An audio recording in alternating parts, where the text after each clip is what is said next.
Click कीजिए subscribe button पे और बेल आइकन को प्रेस कीजिए इन्फॉर्मेटिव वीडियो सबसे पहले देखने के लिए। अस्सलाम वालेकुम वरहमतुल्लाह। LMTM बॉक्स यूट्यूब चैनल की जानब से आप सबकी खिदमत में एक नई वीडियो के साथ हाजिर हूँ। रोशन डिजिटल अकाउंट ओपन करने में काफ़ी लोगों को प्रॉब्लम आ रही है। सैलरी पेपर का इशू आ रहा है, डॉक्यूमेंट्स का इशू आ रहा है। इसके अलावा ये नहीं समझ आ रही कि कौन से बैंक में अकाउंट ओपन करें। और इसके अलावा एक अहम चीज़ कि क्या हमारे से अगर रोशन डिजिटल अकाउंट ओपन नहीं हो रहा तो हम किसी से रोशन डिजिटल अकाउंट ओपन करवा सकते हैं? क्या किसी से हमें रोशन डिजिटल अकाउंट ओपन करवाना चाहिए या फिर नहीं करवाना चाहिए? आज की इस वीडियो में बहुत सी अहम चीज़ें जो हैं वो कवर करेंगे, तो वीडियो को कहीं पे भी स्किप मत कीजिएगा। ये आपके लिए बहुत ज़रूरी है। जितनी भी चीज़ें आपसे शेयर करूंगा इंशाल्लाह कोशिश करूंगा वीडियो में सारी वो चीज़ें शेयर करूँ जो आपके लिए जानना बहुत ज़रूरी है। तो सबसे पहले ये बात करते हैं कि अगर आपसे अकाउंट ओपन नहीं हो रहा तो आपको ऐसी सूरत में क्या करना होगा। देखिए, रोशन डिजिटल अकाउंट ओपन करने के लिए जो डॉक्यूमेंट चाहिए वो सारे डॉक्यूमेंट्स आपके पास होते हैं, सिवाय एक पेपर का इशू आता है, वो है सैलरी पेपर। बाकी पासपोर्ट आपके पास होता है। पासपोर्ट वैलिड होना चाहिए, अगर नहीं है तो आप ऑनलाइन उसको रिन्यू कर सकते हैं। शनाख्ती कार्ड आपके पास होता है। शनाख्ती कार्ड अगर नहीं है तो आप उसको रीप्रिंट करवा सकते हैं, यानी अगर गुम हो गया है तो उसको रीप्रिंट करवा सकते हैं। अगर एक्सपायर हो गया उसको रिन्यू ऑनलाइन करवा सकते हैं। ये दो चीज़ें तो आपके पास वैलिड होनी चाहिए। रोशन डिजिटल अकाउंट नहीं है आपके पास, फिर भी ये दोनों चीज़ें आपके पास होनी चाहिए। यानी ये दो चीज़ें हो गई। आपको अपनी पिक्चर चाहिए, वो भी आपके पास होती है। पासपोर्ट के ऊपर अगर आपके पास एग्जिट स्टैंप नहीं है, कोई वजह है, पासपोर्ट गुम हो गया, आपके पास एग्जिट स्टैंप नहीं है, तो जिस मुल्क में आप रह रहे हैं वहाँ का कोई ना कोई रेजिडेंट कार्ड तो आपके पास होगा, इकामा होगा या कोई भी रेजिडेंट कार्ड है आपके पास। आपको बस प्रूफ दिखाना है कि मैं इस टाइम इस कंट्री में रह रहा हूँ, तो उसके लिए वहाँ का कोई भी कार्ड है आप वो इस्तेमाल कर सकते हैं। उसके बाद मेन चीज़ आ जाती है कि सैलरी पेपर का क्या करें। सैलरी पेपर का भी आपको बताता हूँ। पहले ये बता दूँ कि रोशन डिजिटल अकाउंट आपको किसी से ओपन करना चाहिए या नहीं, तो आपको कभी भी किसी से ओपन नहीं करवाना चाहिए, क्योंकि रोशन डिजिटल अकाउंट टोटली तौर पे डिजिटली तौर पे कंट्रोल होता है। यानी आपने अपने मोबाइल से कंट्रोल करना है, आपने इसको खुद कंट्रोल करना है, या आप उसको किसी को बता देंगे तो वो भी उसको इस्तेमाल कर सकेगा। क्योंकि जब आप उसको इस्तेमाल कर रहे होंगे तो उससे एप्लीकेशन को या फिर आपके अकाउंट को नहीं पता होगा कि इसको वही बंदा इस्तेमाल कर रहा है या कोई और कर रहा है। तो जब आप किसी से रोशन डिजिटल अकाउंट ओपन करवाएंगे तो आपने सारे डॉक्यूमेंट्स भी उसको देने हैं, आपने अपनी सारी की सारी A to Z personal information भी आपने उसको देनी है। उसके बाद उसका जो यूज़र नेम बनेगा, जो पासवर्ड बनेगा, जो आपका ईमेल एड्रेस होगा, जो आपका ईमेल एड्रेस का पासवर्ड होगा, वो सारी चीज़ें उसके पास होंगी। हाँ, अलबत्ता अगर आपके मोबाइल से आपके साथ बैठ के कोई दोस्त आपको हेल्प करवा के अकाउंट ओपन करवा देता है तो वो बेस्ट है। लेकिन अगर आपको फिर भी समझ नहीं आ रही, यानी कि आप चाहते हैं कि आप किसी को डॉक्यूमेंट सेंड करें और वो दूसरा बंदा आपका अकाउंट ओपन करे, तो आपने हरगिज़ ऐसा नहीं करना। आप वीडियो देखें, एक बार देखें, दो बार देखें, 5 दिन इंतज़ार कर लें, 10 दिन इंतज़ार कर लें।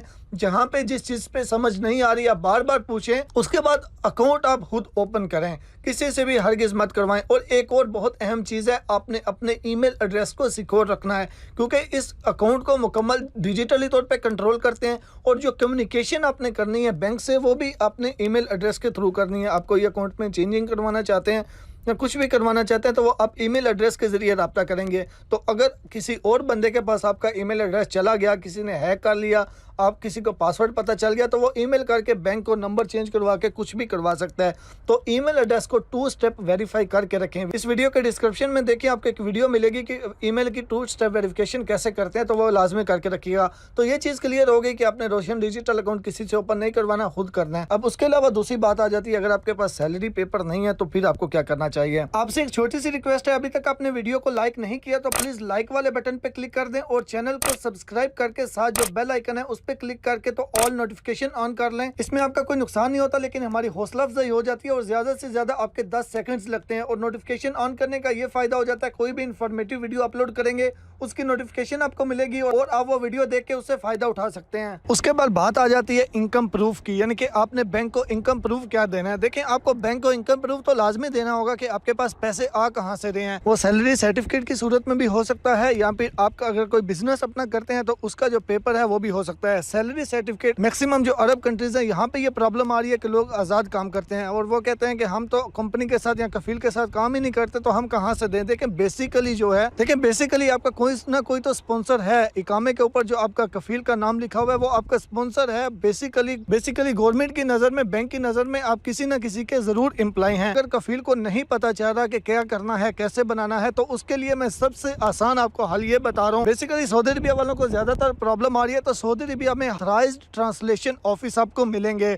जो ट्रांसलेशन करते हैं किसी अरबिक से इंग्लिश की या इंग्लिश से अरबिक की या किसी भी लैंग्वेज से की ट्रांसलेशन करते हैं, वो ऑथराइज्ड होते हैं। तो आपने उनके पास चले जाना है। उनके पास जाके तो आपने उनसे सैलरी पेपर बनवा लेना है। उनके पास सारे फॉर्मेट होते हैं, उन्हें पता होता है कैसे बनाना है। उनको अपनी सैलरी बताइएगा, इकामा दे दीजिएगा इंग्लिश में, उनसे आप सैलरी सर्टिफिकेट बनवा लीजिएगा और उसके बाद जाके कफील से उसके ऊपर साइन करवा लीजिएगा और वो आप यूज कर लीजिएगा। यहाँ पे अगर आप कंपनी में काम करते हैं तो फिर कंपनी से तो आपको खुद ही लेना पड़ेगा। कंपनी क्या, अगर आपके पास सैलरी सर्टिफिकेट नहीं है तो आपके पास एग्रीमेंट पेपर होगा, एग्रीमेंट पेपर के ऊपर भी सैलरी लिखी होती है तो आप वो अपलोड कर सकते हैं। और अगर आपके पास अपने पास कंप्यूटर है तो आप खुद भी बना के तो उस पर साइन और स्टैंप जो है वो कफील से करवा सकते हैं। खुद भी अगर कंप्यूटर है तो आसानी के साथ, अगर आपका फॉर्मेट का पता नहीं चल रहा तो आप गूगल में लिखें सैलरी सर्टिफिकेट फॉर्मेट, तो आपके सामने फॉर्मेट आ जाएगा।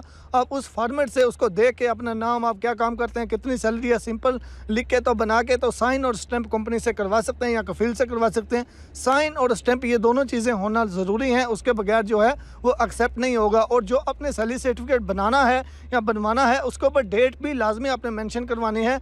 या फिर जब आप साइन उस पर करवाएंगे अपने कफील से, अपने स्पॉन्सर से, तो साइन के साथ उसको बोलना है कि डेट भी लिख दे और 3 महीने से वो पुराना नहीं होना चाहिए।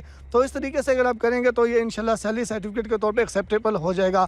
डॉक्यूमेंट्स कौन कौन से चाहिए मैं आपको एक बार रिपीट कर देता हूँ। अकाउंट ओपन करने के लिए पासपोर्ट की पिक्चर चाहिए, पासपोर्ट के ऊपर जो एग्जिट वाली स्टैंप होती है उसकी पिक्चर चाहिए, शनाख्ती कार्ड की दोनों साइड की पिक्चर चाहिए, एक वाइट पेपर होना चाहिए, उसके ऊपर इंग्लिश में आपने अपने साइन करने हैं, 4 साइन कर लेने हैं, अपनी पिक्चर आपने बना लेनी है और सैलरी सर्टिफिकेट यानी कि इनकम प्रूफ आपके पास होना चाहिए। तो ये डॉक्यूमेंट्स आपके पास होने चाहिए तो आप आसानी से अकाउंट ओपन कर सकते हैं। अब उसके बाद लास्ट में बात आ जाती है कि कौन से बैंक में अकाउंट ओपन करना चाहिए। देखिए, रोशन डिजिटल अकाउंट टोटली तौर पे डिजिटली तौर पे कंट्रोल होता है और Roshan digital account State Bank of Pakistan की जानिब से उसमें जितनी भी स्कीम्स आती हैं वो सब बैंक्स के लिए बिल्कुल सेम आती हैं। जितने भी इसके रूल्स हैं तमाम के तमाम बैंक्स के बिल्कुल सेम है। इसके लिए जो भी डॉक्यूमेंट्स रिक्वायर्ड हैं वो सारे बैंक्स के लिए भी बिल्कुल सेम डॉक्यूमेंट्स रिक्वायर्ड हैं। तो इस हवाले से रोशन डिजिटल अकाउंट में कोई डिफरेंट नहीं है कि एक बैंक में थोड़ा और होगा दूसरे।